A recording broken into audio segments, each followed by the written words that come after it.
فرما مصطفیٰ کے واسطے یا رسول اللہ کرم کیجیے خدا کے واسطے، مشکلیں حل کر شہے مشکل کشا کے واسطے، کربلائیں رت شہید کربلا کے واسطے، سایہ جملہ مشائق یا خدا ہم سب پر رہے، رحم فرما آل رحمہ مصطفیٰ کے واسطے۔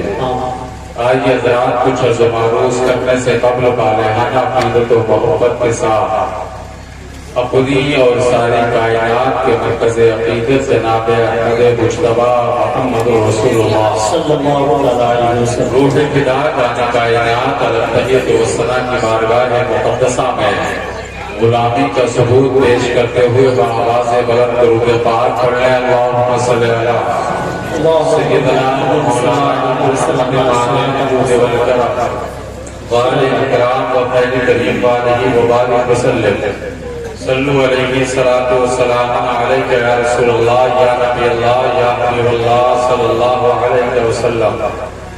اعلیٰ حضرت امام اہل سنت فاضل بریلوی رضی اللہ تعالیٰ عنہ فرماتے ہیں کہ چمک تجھ سے پاتے ہیں سب پانے والے میرے سبحان اللہ۔ ابھی آپ نے مفتی اعلیٰ حضرت صاحب قبلہ سے شاعری کو سنا، بڑا اچھا سماعت کر رہے تھے۔ میں تحت میں کہہ رہا ہوں لیکن کلام زبان نہ دیکھیں بلکہ کلام دیکھیں، کلام کس کا پڑھا جا رہا ہے۔ ذرا بس مختصر وقت کے لیے حاضر ہوا ہوں اور میں چاہتا ہوں کہ میں کچھ باتیں کہوں جو میرے لیے آخرت کا ذریعہ بن جائے، آپ کے لیے بھی آخرت کا ذریعہ بن جائے۔ تو ذرا بولتے رہیں الحمدللہ سبحان اللہ کہتے رہیں، کیونکہ عامر ظفر صاحب بھی نبی کی تعریف کر رہے تھے، نظر میں ہم نظر میں کرنے کے لیے بیٹھے ہیں، یعنی وہ عامر ظفر کا مقصد تھا وہی ارشاد ازلی کا ہے جو مولانا صدیق کا مقصد تھا، وہی آنے والے شعراء کا بھی وہی مقصد ہوگا، یعنی نبی کی تعریف کرنا۔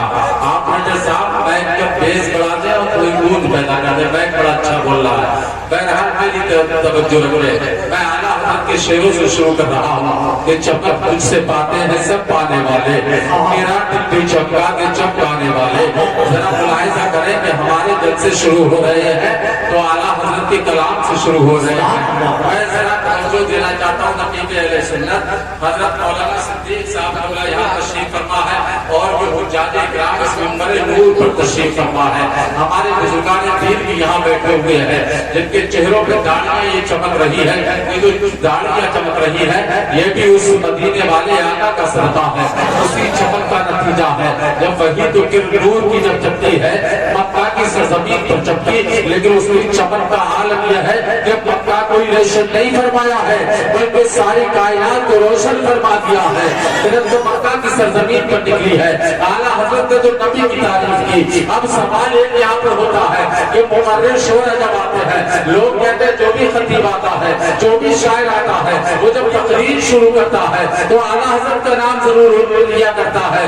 میں نے کہا تجھے کیا تکلیف ہے، تیرے پیٹ میں کیوں درد ہو رہا ہے؟ کہتا ہے کوئی بھی جلسہ ہو، نبی کا میلاد کا جلسہ ہے اعلیٰ حضرت کا نام لیا جا رہا ہے، غوث اعظم کی گیارہویں کا جلسہ ہے اعلیٰ حضرت کا نام لیا جاتا ہے، کوئی موقع ہو لیکن اعلیٰ حضرت کا نام کیوں لیتے ہو؟ ہم نے کہا سنا اعلیٰ حضرت کا نام ہم اس لیے لیتے ہیں، کہا سب کو حضرت کہا جا رہا ہے، ان کو اعلیٰ حضرت کہا جا رہا ہے۔ ہم نے کہا ذرا بیٹا آجا اور قریب آ کر کے ذرا ارشاد ماہری کی بات کو سن لے اور اپنے ذہن میں بٹھا لے کہ ہم حضرت کسے کہتے ہیں اور اعلیٰ حضرت کسے کہتے ہیں۔ ایگزامپل کے طور پر سمجھا چلتا ہوں، مثال کے طور پر پتا چلتا ہوں، یہاں مولانا صدیق صاحب بیٹھے ہوئے ہیں، ابھی حاجی صاحب سے پوچھا جائے کہ یہ کون ہے، یہ کہے گا یہ حضرت ہے، ہم نے کہا یہ حضرت ہے، کہا یہ حضرت ہے۔ مفتی عامر ظفر کو پوچھا جائے آپ کہے گا یہ حضرت ہے، شاعر اہل سنت زبیر صاحب کو پوچھا جائے کہے گا یہ حضرت ہے، نقیب جلسہ حضرت ہے، ہم نے کہا آپ کے مسجد کے امام جو ہے وہ کون ہے، آپ کہیں گے حضرت ہے، پتہ چلا یہ حضرت ہے۔ امام احمد رضا کو اعلیٰ حضرت کیوں کہتے ہیں؟ ہم نے یہی حضرت سے سوال کیا، ہم نے کہا آپ تو حضرت ہے، ہمیں ذرا یہ بتا دیجئے گا تم تو خواجہ غریب نواز کے ماننے والے ہو، تم تو خواجہ پیا کے مستانے ہو، تم تو خواجہ سے محبت کرنے والے ہو، تم تو خواجہ کے نام پر اپنی جانوں کو لٹانے والے ہو، ان کے نام پر اپنی جانوں کو قربان کرنے والے ہو۔ ہم نے کہا حضرت بتا دو سرکار غریب نواز سے محبت کس نسبت کی بنیاد پر کر رہے ہو، کس نسبت کی بنیاد پر کر رہے ہو؟ وہ یہ جواب دیں گے کہ سنو میں غریب نواز سے اگر محبت کرتا ہوں وہ اس بنیاد پر نہیں کرتا ہوں ہوں بلکہ اس بنیاد پر کرتا ہوں کہ غریب نواز نبی کی اولاد ہے, نبی کے نسب سے ہے. میں نے کہا تمہارے پاس کون سا آئینہ ہے, تمہارے پاس کون سا ضابطہ ہے؟ نوجوان ذرا توجہ ادھر رکھے, بڑا قیمتی جملہ دینے کی کوشش کر رہا ہوں. میں نے کہا حضرت ذرا آپ بتائیں, مولانا صدیق صاحب حضرت ہے, ذرا حضرت بتاتے چلے کہ آپ کے پاس کون سا ضابطہ ہے, کون سا قانون ہے, کون سا پیمانہ لے کر کے بیٹھے ہو؟ تم نے کہا غریب نواز نبی کی اولاد میں سے ہے. ہم نے کہا ممتاز ورگا کا نام آپ بھی حضرت ہے, آپ ذرا بتا دیجیے گا سرکار غوث پاک کس کی اولادوں میں سے ہے؟ یہ کہتے سرکار غوث پاک حسنی بھی ہے, حسینی بھی ہے, امام حسن کی جانب سے بھی سرکار غوث اعظم نبی کی فاطمہ الزہرا کی اولاد ہے, اور باپ کی نسبت سے بھی فاطمہ الزہرا کی اولاد ہے.